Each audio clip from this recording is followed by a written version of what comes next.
I read a transcript of a commencement speech that you gave to Kent State. And I wondered, when you sat down to go, okay, I got to write this speech, like, how did you organize that in your head? The first thing is to really applaud the effort, to let them know that they've done something that so few people get to do, and that is complete college.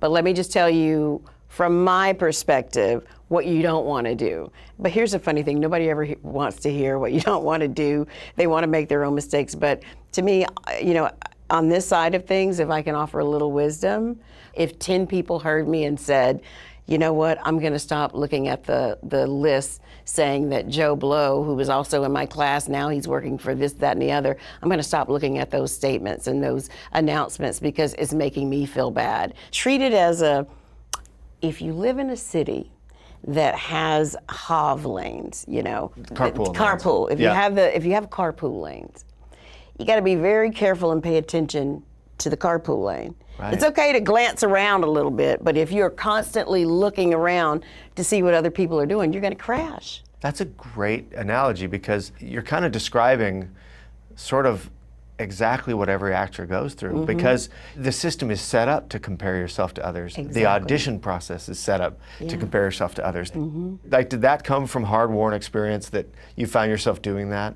I'm kind of a rare person in that I knew that I was successful the very first time somebody paid me to be an actor. I'm like, they're paying me to do it! Oh my God! So I thought I was successful then, and then I knew that I could build on that. And the other thing is, for character actors, it's very different in the waiting room than for lead actresses. How so? Lead actresses get into each other's head. Oh, and they do? Yeah, they're dressed and they don't make eye contact, or they make eye contact. It's like a waiting room to see a gynecologist, quiet and very sterile.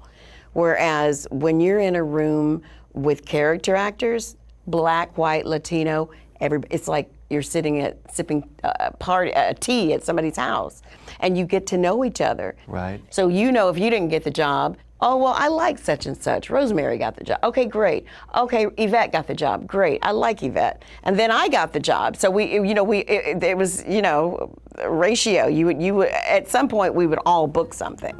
And for me, I have the same group that we started out with. Melissa McCarthy, Allison Janney, my friend base. Right. We just look after each other.